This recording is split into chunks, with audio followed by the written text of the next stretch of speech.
హనుమకొండ జిల్లా కమలాపూర్ మండల కేంద్రంలోని ఎస్సీ బాలుర వసతి గృహాన్ని మండల పరిషత్ అభివృద్ధి అధికారి గుండిబాబు సందర్శించారు. ఈ సందర్భంగా వసతి గృహంలోని పరిసరాలను పరిశీలించి విద్యార్థులకు అందించే భోజనంలో నాణ్యత పాటిస్తూ ప్రభుత్వ మెనూ ప్రకారం భోజనం అందచేయాలని వార్డెన్ రాజన్నకు సూచించారు. అనంతరం విద్యార్థులతో కలిసి రాత్రి బస చేశారు. ఈ కార్యక్రమంలో వార్డెన్ రాజన్న సిబ్బంది పాల్గొన్నారు. నీ మైండ్, నీ ఫోకస్, నీ బ్లడ్, నీ నరాలు, నీ నర్వ్స్ అన్నీ కూడా ఒకటి ఫోకస్ చేయి చదువు మీద.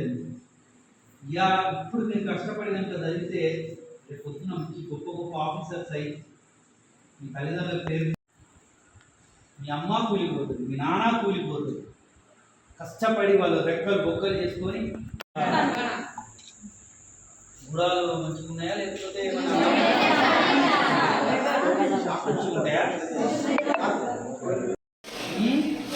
ఉండేటప్పుడు మీకు ఎన్నికలు కూడా పడొద్దని చెప్పే నెక్స్ట్ అట్లా దేనికోసం పిల్లల కోసమా?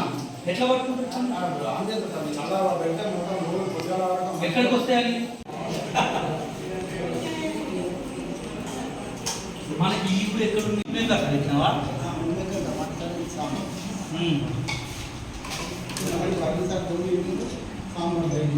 ఫ్లాష్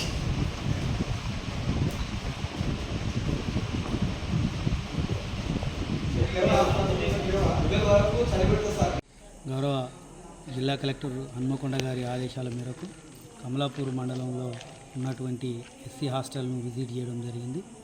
ఈరోజు ఎస్సీ హాస్టల్లో భోజనం చేసి ఇక్కడే నిద్రించడం జరుగుద్ది. ఇక్కడ పిల్లలకు ఏ విధమైనటువంటి ఫెసిలిటీస్ ఉన్నాయి, వారికి ఫుడ్ పరంగా కానివ్వండి, ఆరోగ్యపరంగా కానివ్వండి, అదేవిధంగా ఇతర ఎలాంటి ఫెసిలిటీస్ ఉన్నాయో అవన్నీ కూడా పరిశీలించడం కోసం ఈరోజు ఇక్కడికి రావడం జరిగింది.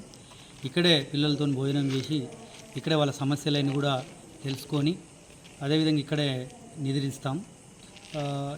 ఇప్పటి వరకు కూడా నేను పిల్లలతో అందరితో కూడా ఇంటరాక్ట్ కావడం జరిగింది, పిల్లలతో మాట్లాడడం జరిగింది. ప్రభుత్వం నియమ నిబంధనల ప్రకారం మెనూ ప్రకారమే ఇక్కడ అన్నీ కూడా ఫుడ్కు సంబంధించి మెయింటైన్ చేస్తున్నారు.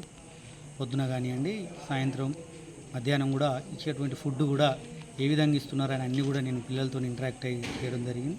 అదేవిధంగా వాళ్ళకు డార్మెంటరీలు కానివ్వండి, అక్కడ హాస్టల్లో కూడా బెడ్లు ఏ విధంగా ఉన్నాయి, ఆ పిల్లలకి ఇచ్చేటువంటి ఫెసిలిటీస్, బెడ్షీట్స్ కానివ్వండి, డ్రెస్సెస్ కానివ్వండి, అవన్నీ కూడా పిల్లలతో అడిగి తెలుసుకోవడం జరిగింది. ఈరోజు ఇక్కడే నిద్రపోవడం జరుగుతుంది పిల్లలతో.